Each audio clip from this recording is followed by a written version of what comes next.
SMTV, pemilu yang akan dilaksanakan pada tanggal 14 Februari 2024 hanya tinggal menghitung hari. Nanti akan ada 5 kertas suara yang diberikan untuk Anda memilih calon anggota legislatif DPRD Kabupaten, DPRD Provinsi, DPR RI, DPD, dan memilih presiden. Tentunya, sudahkah Anda memiliki pilihan atau sudah menjatuhkan pilihan kepada calon anggota legislatif yang akan Anda pilih? Karena jangan sampai nanti di tanggal 14 Februari Anda datang ke TPS belum tahu atau hanya memilih asal-asalan, asal coblos saja. Tidak seperti itu, tapi harus memang dikenali seperti apa calon anggota legislatif yang tentunya akan mewakili Anda nanti ya di lembaga legislatif selama 5 tahun ke depan. Dan itu menentukan pilihan kita ke depannya seperti apa. Nasib kita ditentukan pada tanggal nanti 14 Februari 2024. Jadi kenali betul-betul calon anggota legislatif yang akan Anda pilih. Hari ini di SMTV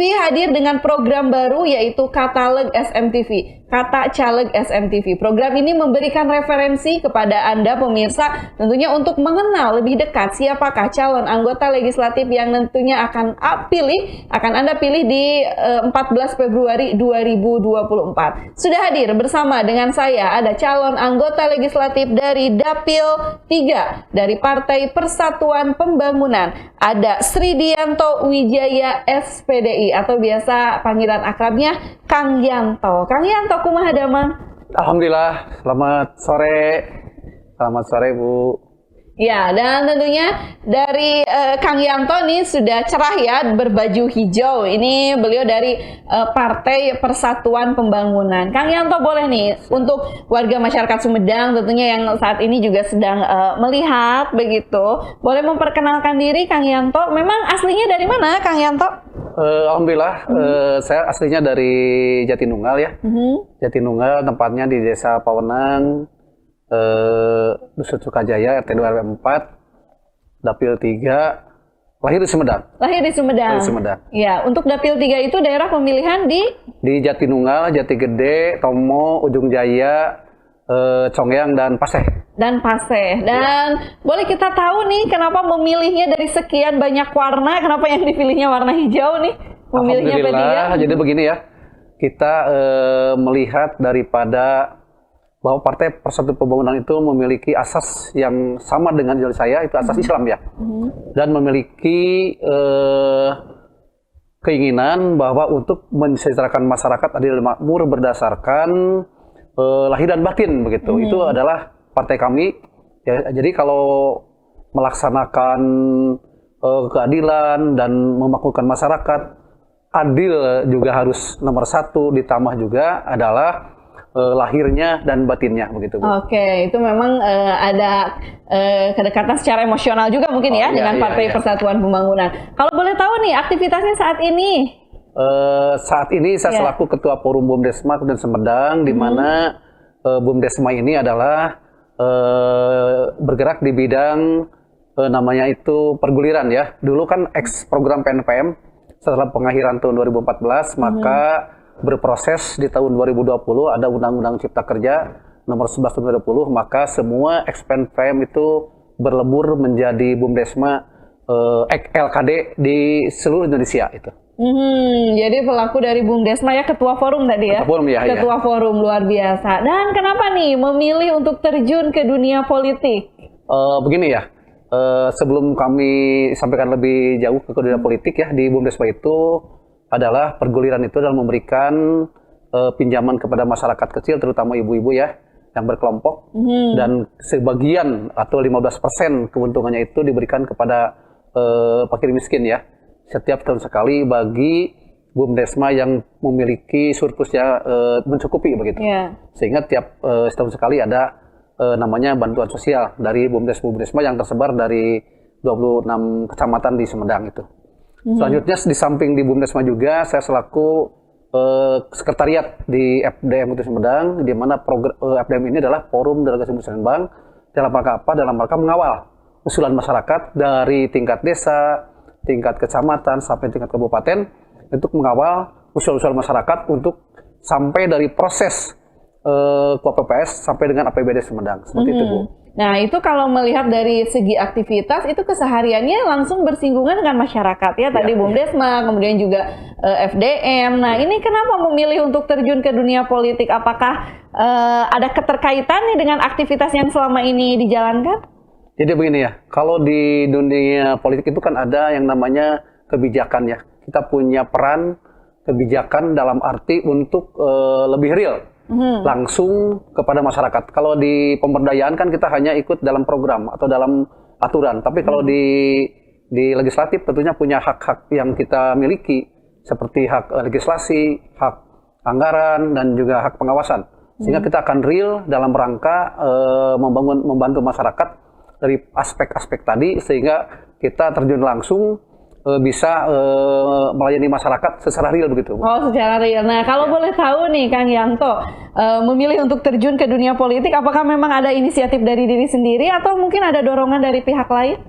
Sebetulnya ini adalah inisiatif ya, setelah kita menunggu beberapa lama ya, karena sebelum kita masuk dunia politik itu kita juga sebagai penyelenggara ya. Di tahun pemilu 2019 kita staf KPU ya ketika itu. Ya, jadi lembaga penyelenggara pemilu juga ya, sudah ada sedikit pengalaman tentang jadi sudah ada pengalaman di bidang penyelenggaraan, di mana alhamdulillah dari proses penyelenggaraan tahun pemilu 2019 kita sukses. Nah, karena kita sudah memiliki pengalaman, kita mencoba untuk melakukan di politik praktis ya, terutama di partai kami dalam rangka untuk membangun dan mencoba terjun langsung agar masyarakat itu bisa dibantu dalam rangka untuk menceritakan masyarakat secara langsung gitu. Oke, luar biasa. Ternyata berbagai latar belakang dan juga pengalamannya ini sangat mumpuni ya. Tadi dari BUMDesma, FDM, kemudian juga pernah berkecimpung di lembaga penyelenggara pemilu ya di KPU. Nah, ini kalau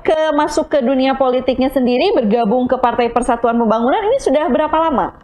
Ini baru ini. Baru. Kan setelah selesai di KPU kita beberapa bulan ya, baru tahun 2023 tepatnya di bulan Maret lah, kita mulai gabung, dibuktikan dengan KTA ya, kita untuk bukan mencoba ya, kita untuk masuk di dunia politik dalam rangka kita itu harus larut dengan masyarakat sehingga apa yang diinginkan masyarakat itu kita dapat disampaikan di tataran kebijakan di tataran Kabupaten Sumedang seperti itu. Oke, ya jadi memang ingin berperan langsung bagaimana mempengaruhi kebijakan yang pro rakyat gitu ya, intinya seperti itu.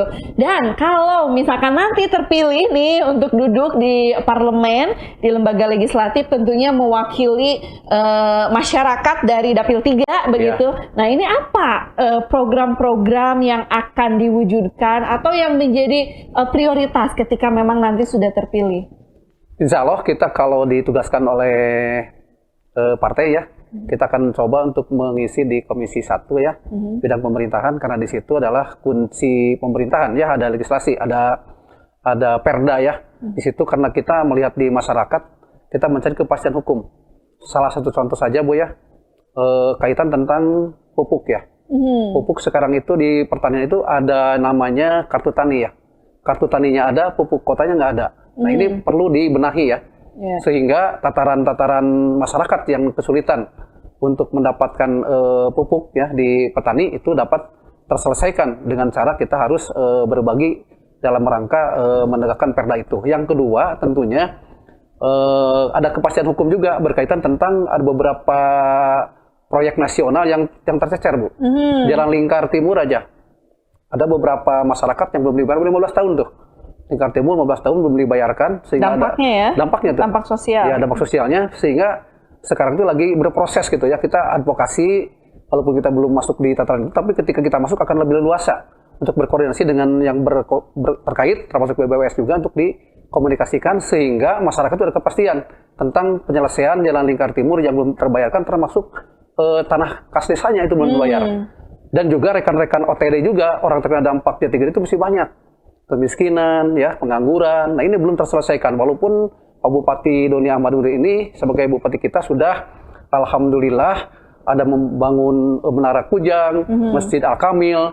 Itu kan merupakan ikhtiar itu, termasuk Jalan Lingkar Timur itu bagian daripada keberhasilan beliau. Tapi yang lainnya belum terselesaikan begitu.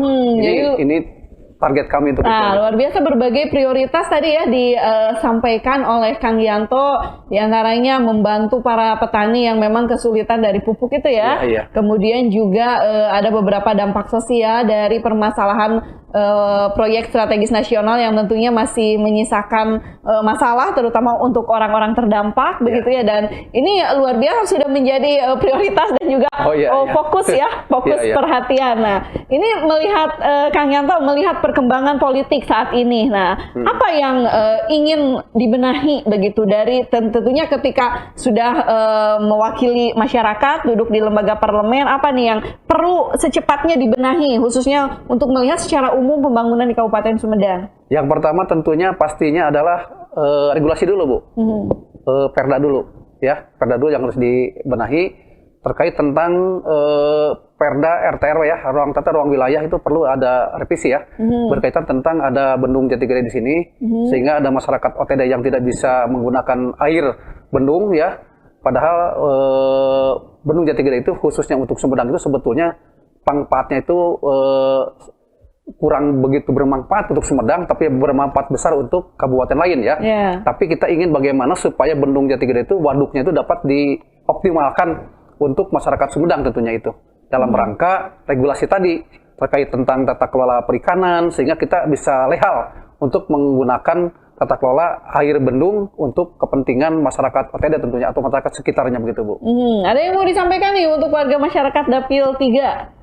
Halo untuk Dapil 3 ya, teman-teman di Dapil 3 terutama di Kecamatan Jatinunggal, Jati Gede, Ujung Jaya, Pase, Songgeang ya, Tomo ya. Kita sampaikan jangan lupa ya, kita tentukan hak pilih Anda di tanggal 14 Februari tahun 2024. Terima kasih. Iya, terima kasih Kang Yanto luar biasa atas waktunya. Pemirsa SMTV, sejatinya pemilu merupakan sebuah ajang pesta demokrasi yang tentunya menjadi sebuah penentuan seperti apa 5 tahun ke depan. Jadi pastikan Anda sudah mempunyai referensi siapa calon anggota legislatif yang akan Anda pilih di tanggal 14 Februari 2024. Katalog SMTV, kata caleg SMTV ini hadir menjadi program referensi untuk pilihan masyarakat, dan sampai jumpa dengan calon anggota legislatif lainnya di segmen yang berbeda di Katalog SMTV.